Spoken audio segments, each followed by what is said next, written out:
everyone, so this video will focus on the back cushion fabric replacement. So as you can see here, I'm looking for the clip on the back cover where you would pull out the lock. Now I did not show the part where you pull the cushion up and it goes off the clips, but I think that should be self-explanatory, and my previous headrest video does have information on that. So as you can see, I'm slowly getting it off now that I got it. So afterwards, you just push the chair forward and then take the cushion off the chair. Okay, so in this section, I'm removing the staples around the foam. Now this step can be technically skipped. The only reason I wanted to do this was because I wanted to just add a foam section in between the lower part of the seat, which would be going over the back lumbar support, and that's why.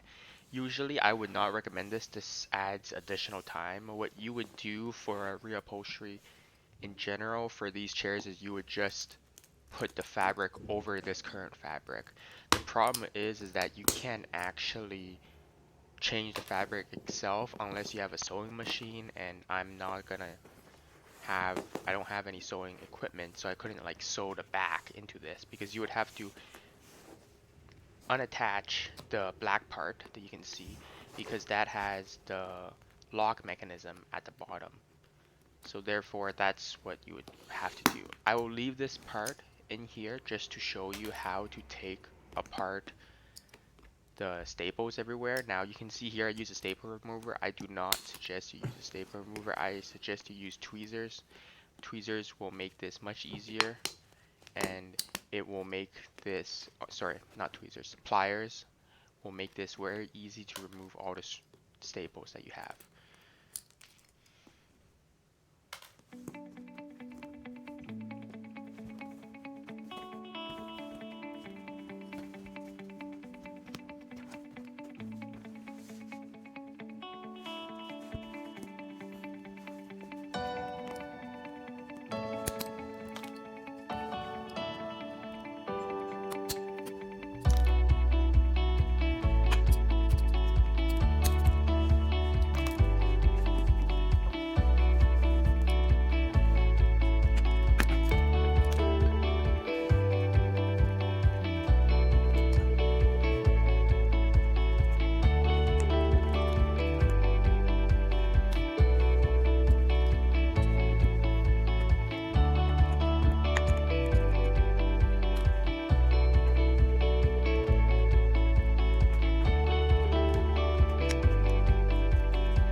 As I finish up here on removing all the staples, then you can just take the cover straight off and you will have now the foam by itself. So this section involves the steamer. What you would notice after researching reupholstery work that they usually use a steamer to revitalize the foam. So I'm just using a steamer and this will make the foam expand, and therefore after I change the newer fabric it should allow for a more flush back cushion. Overall I will not go through most of it. You would just spend, because it's a very thin foam, you would probably only need to spend about 30 minutes steaming this. Just steam in 6 different sections: top, middle, bottom, middle, top right, top left, bottom right, bottom left, right? And then you would just go through and steam it like this. Putting the foam back into the sleeve is fairly simple. It's not really that difficult. The frame of the back, you just use a staple gun. So you should either use electric or gas. A manual staple gun will not have enough power, so do not use a manual staple gun. Electric or gas only.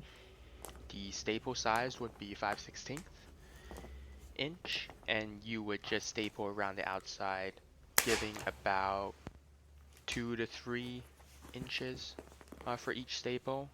For the flexible section, you do not have to worry about it. Now, in here, I'm pulling out the string. I shouldn't have done that, but I figured out, well, I put it anyway, so it's not really gonna help. And what you would do is you would just staple all around, and then in the black sections, you would skip the middle flexible section and only staple the corners of the black section.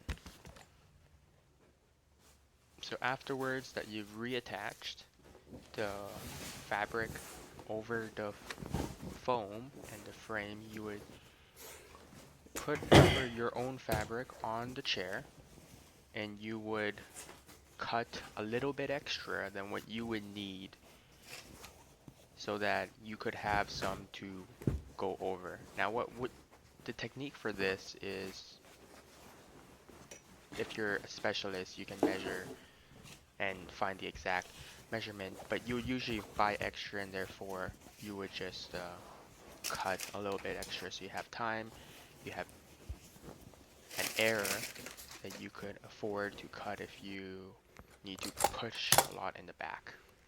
So this is just me going over the different designs and seeing how I would cut this.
So now you can see that I'm going to use the adhesive spray. This is what you would spray to bind the previous fabric that you have over the new fabric that you have, so that there's no wavies and woven patterns above, right? So that the two fabrics stays together. Right? The adhesive spray you can buy anywhere, Walmart, Amazon. Just write adhesive spray, and then you'll have a lot of options. Nothing too difficult for here. You just spray it, and then after you're done spraying, you spray the new fabric a little bit at the back, and then what you would do is you just place it on top. Make sure you give enough slack on both sides, enough extra, so that when you fold over to tighten the fabric, you have more fabric left over. Right, so you can see right now, usually adhesive spray takes about a minute to bind. So what you would do is you would just keep patting and moving your hands and waving it for about a minute. And this would allow the new fabric to bind with the old fabric. And therefore you can move on to the next step. So this moves on to the last part of the process, which involves stapling the new fabric to the old fabric. Now this will involve a lot of staples, and you would staple around the top and then in the corner areas of the black section. Now I also stapled one area in the middle of the black section that you can see as I move through this process over here, but you would just see that I staple one by one and slowly staple throughout the entire thing. Now this section I will speed it up, and you can pause it or slow it down to see what sections I do it. Otherwise this video will be over an hour long, and I don't want it to be too long.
so you can see here I'm finishing the last finishing touches of this. Again, as you can see, I am trying to add and staple the sections. Now there's a plastic frame around the borders of the back cushion, so you can staple there, and you can see that I'm going to be stapling at the back and also adhesing the bottom, where you can see at the clip at the bottom later on.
Alright, so you can see here I'm going to be attaching the back cushion back. Now you can see the clip.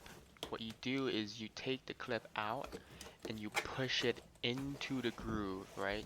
Make sure you align it correctly, and afterwards it should clip in. You should hear good click sound after you successfully click this in. Remember, there's borders on the both sides of this section where you hook it in, so make sure you align it correctly. Otherwise, one section will be too long, and then you'll have to move it left or right to fully click in the back seat cushion. After you hook it back in on the top, which should be fairly simple, you slide it in, you have the complete seat. Thanks for watching everyone, and please like and subscribe.